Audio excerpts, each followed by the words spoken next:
Hi there. This is going to be a quick overview of a little project I tossed together using GroBoto and Modo.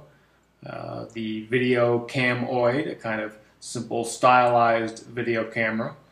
It's not going to be a step-by-step. We're going to look at methods and process and toss in a few tips along the way. We'll get into the step-by-step stuff later in videos based on this project as well. But for example, here's a tip. It's a good idea when working in GroBoto to organize things into groups. It just makes them easier to handle in lots of ways, and specifically in this project, it allowed me to export some of the groups separately, which is not essential for keeping the meshes separate. You can do that within a single OBJ, but it allowed me to make separate settings for some of the meshes and still bring them together perfectly matched in Modo. So there you see an exploded view. You see the various groups. And as it points out here, this pivoting stuff I'm doing is not because I'm trying to show you animation features. It's just that GroBoto has this neat stuff that allows you to move objects in a very natural way that keys off of the characteristics of the simple primitives that we used to construct everything in GroBoto. So here it's kind of trivial because these cylinders happen to be aligned along the x-axis in world space, but in general it allows you to move things and get them to where you want them to go very quickly and easily. So first thing we're going to look at here is the camera body, that group, because it's one of the more interesting and complex parts. It consists of a couple of different Boolean constructs. You're looking at one of them here. The green objects are the primaries. The red and orange wireframes are the trims. And what's interesting about this, as you see in this split view, is that there are two Boolean clusters in play here. One, again, those green objects you see on the left. The other, the sort of gold highlighted collar for the lens where it inserts and pivots on the right. And what's special about them is they share identical matching trim surfaces so that when they're brought together, they match up perfectly. As you can see, where they meet and any place they overlap, they're cut by the same trim objects for a perfect fit. And this was accomplished simply by cloning the original Boolean construct. There you see the collar and that inset isolated. Cloning the original Boolean construct and thereby having copies of its trims when I made the second Boolean cluster, the one with the collar. So there again, you can see it's cut off there in the front and trimmed along the top where it meets the top of the main body, with a set of copied, cloned trims. This can be a very cool way to create rather complex forms and more intricate forms than you're going to get out of any single Boolean cluster. And just to sort of finish things off in this camera body, we have a few completely non-Boolean objects, which I've highlighted here. And one more quick note on this body section. You see the elongated ellipsoid trimming away the sides and cutting through the buttons that are there. You have a number of primary objects, including some small cylinders and a box that are going to serve as buttons on the final model. And as you can see, a little sneak preview here. It's been meshed at a higher density to support later modeling in Modo. We'll get into these buttons in more detail a little bit later in both the GroBoto and the Modo sections of this video. Always a good idea to run a few trial meshes as you go along when you're working on a project like this in GroBoto. There we see a close-up of that higher density mesh and the edge loops created by the shared surface trimming. But run a trial mesh, make sure things are coming together nicely. And especially these days with our new vertex weight maps, I'm going to check those out as well. Those are going to be key when it comes time to model those buttons. So I want to see what kind of map I'm generating and maybe tweak the parameters on that a little bit. And that, of course, is one of the truly unique and powerful and fun parts of GroBoto, is that you can generate these meshes so quickly and easily and make adjustments and feel free to continue to think, design, and create throughout the entire process. And that takes us nicely into this next section on dynamic trimming and fitting. One of the wonderful things about working with true non-polygonal Booleans is the freedom that they give you as far as morphology and topology. You're not tied to a mesh, so you are free to move things around and change them pretty much at whim. Here we have a very nice, tightly fitted cylinder where it cuts into the body to support this eyepiece. And I've gone ahead and actually made that joint a little less precise so that you can see what's happening more clearly. And as I move that around, what I've done is I've grabbed the trim surface as well as the group of objects that represent the eyepiece, and I'm simply moving them together. And as I do that, I'm cutting into the body wherever it needs to be cut into. Again, if there were a mesh there, you simply wouldn't be able to do this. You'd have to stop and rethink and rebuild the mesh. And you might not be able to find the nice balance and composition and forms that you're looking for. And of course, with true Booleans comes true precision. And you can take full advantage of that precision by scaling the mouse control, mouse or stylus control, as you see me doing here, and really refine your shapes to whatever degree of accuracy you like. And of course, all of this would work with scaling or rotation or anything else. That cut is always going to be valid. Alright, so let's get to those buttons we were looking at earlier. And again, I want to focus really here on general concepts and not the nuts and bolts of how this all works. You can see a little inset there of how things worked out eventually in Modo. But the main thing here is that you have the same sort of freedom when editing something like this in GroBoto. Although these things will eventually end up, these buttons will eventually end up as edge loops in the mesh, right now we're free to move them around and rearrange them any way we like. You can see the structure here. For primaries, we have a couple of big ellipsoids and then several small cylinders in a box that represent our buttons, all being trimmed by a single trim surface. You can see it there. It's the red or orange ellipsoid. Zoom in on it so you can see it a little more clearly here. So that cuts into everything and gives everything a nice flush surface with edge loops once we get to the mesh phase. But in the meantime, they are just typical Boolean objects with all of the innate freedom and flexibility that comes from that. So here's one example of a mesh generated with the buttons where you see them now.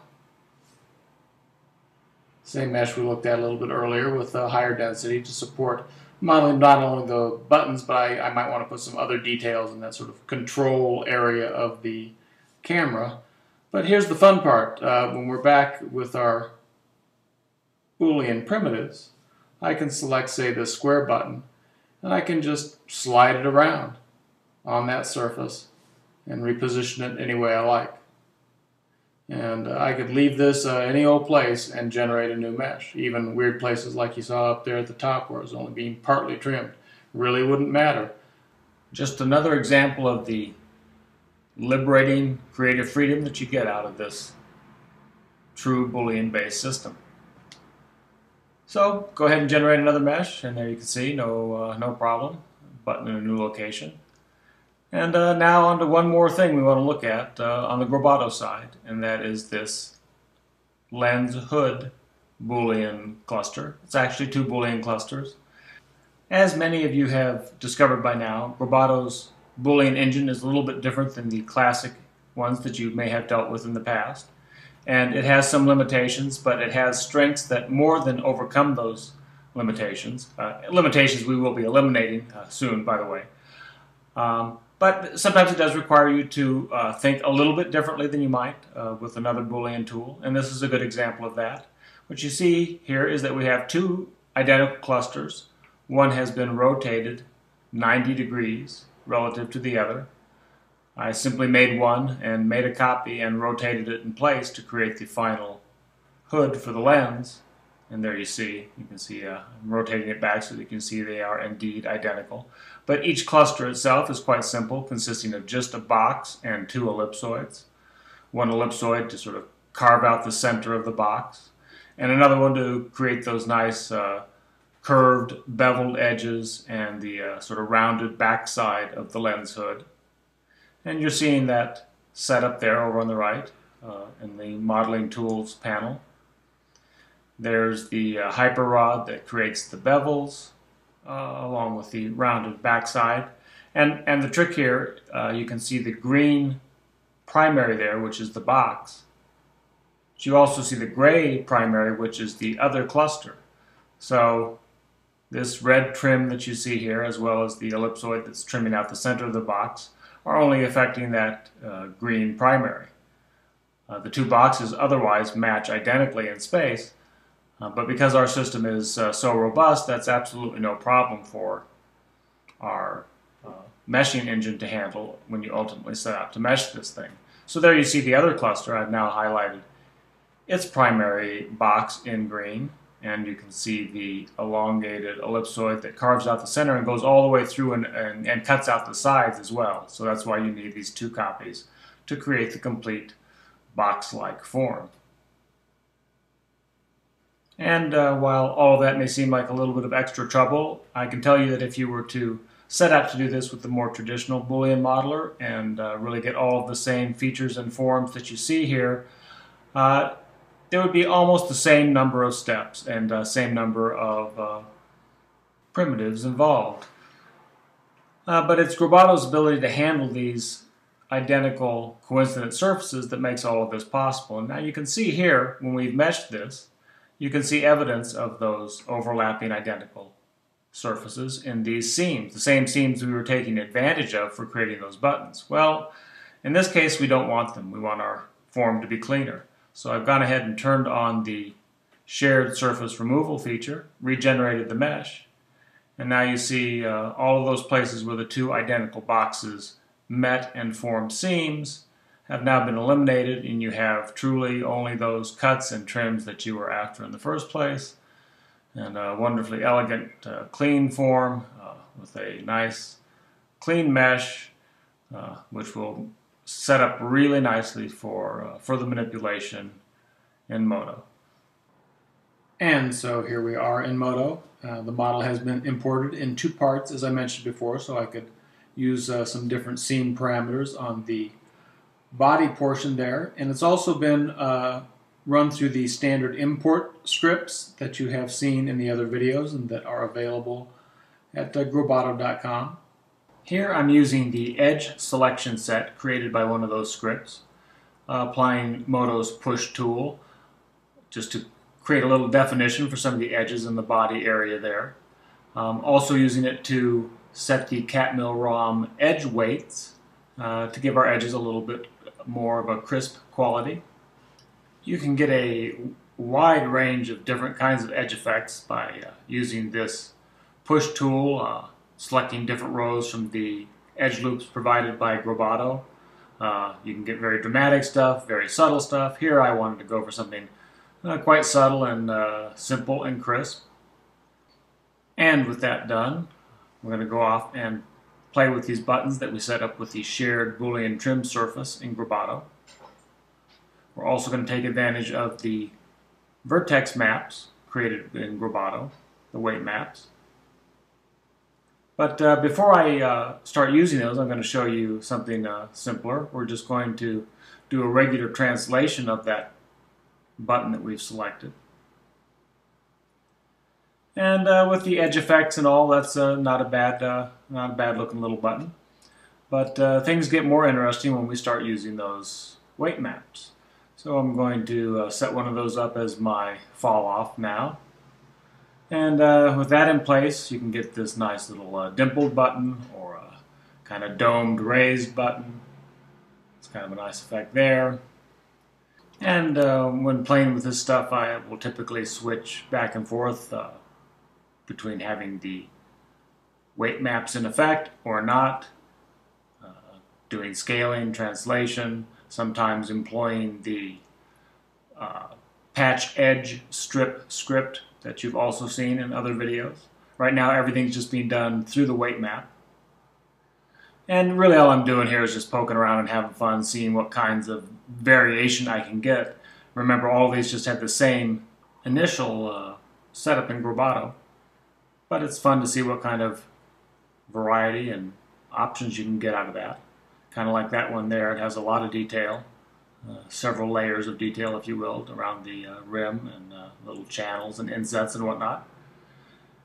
And there are a variety of ways you can set up for this sort of detailing in GroBoto. The buttons could have been raised to begin with, actual little raised objects. They also could have been cut out Boolean holes, all of which will give you some different options once you're here playing with them in Modo. And as I mentioned before, another way to add flexibility and range to the forms you can create is through the seam slice script, one of the scripts we've featured in other videos and that is available online in our ScriptKit. And I'm going to use that on the next two buttons here, the squarish button and that larger round button down below. And excuse the script going by very quickly here. Again, not really going to cover it here because, among other things, we're working to very soon get those scripts more integrated and then make them available as part of your something you can add to your config file, so they'll show up in the Modo UI and you won't have to go through that script menu. But here I'm using a combination of switching back and forth between that patch weight map created by that seam slicer and the weight map created by GroBoto, that global weight map, just to, again, to evoke a variety of different effects. A little bit bolder on the square button and then very subtle, just a little seam there for the big button on the bottom. So let's just let this run for a while as I continue to do similar things on the various parts and patches imported with the GroBoto OBJ. Be sure to check out that ScriptKit available online. There is a link at the end of the video, but probably easier, you'll find some text links in whatever text accompanies this video, wherever you found it on the web. Also check out the videos we've posted on YouTube over the last couple of weeks. There's several step-by-step videos there dealing with these same things. All this work that I'm doing on this model has pretty much been detail-oriented, but the new weight maps that we are exporting certainly have a much broader application, and you'll be able to do big, bold things with them as well. You saw a little bit of that demonstrated on a very simple model in the last video that we uploaded. We will also be looking to add more sample video kits, OBJs, LXO files, that sort of thing. I certainly plan to come back to this model and work it up some more. I may even go back and replace parts of it. Some things I discovered while playing with it here that may make me want to change aspects of the mesh or whatnot when exported out of GroBoto. And again, that's one of the positive things. It's very easy to regenerate the mesh if you want to try something a little bit different. We are still very much in the exploration and discovery phase with these new tools and features. Learning things as we go along, learning Modo as we go along. And in that spirit, we would very much love to see what you guys do with the tools. Love to get your feedback so that we can do a better job of making it a useful set of tools and features. The trial version available online is fully functional, so that will allow you to do everything you have seen and will see in any of the videos that we post. And we think you'll find the GroBoto side of things very liberating. Free from having to think about the mesh, you'll be able to truly think and design in 3D much as you might with pencil and paper or say a 2D paint program or 2D drawing program. The same sort of freedom to just explore and change your mind and try different options. So on the way out here, we'll take a look at one little detail bit. I didn't like how sharp that edge was. It looks kind of unnatural. Wanted to give it a little bit of dimension. And here I'm combining our weight maps with a simple linear fall-off, a standard linear fall-off in Modo. I've selected 3 patches. They're all going to be changed at once. There's that linear fall-off. And we've got the weight map applied, which is one of our seam slice weight maps in this case. Gives us that nice smooth transition along the seam. And nothing to it but to do a little bit of scaling and the seam pops up, and you have a little dimension, and much more satisfying and convincing.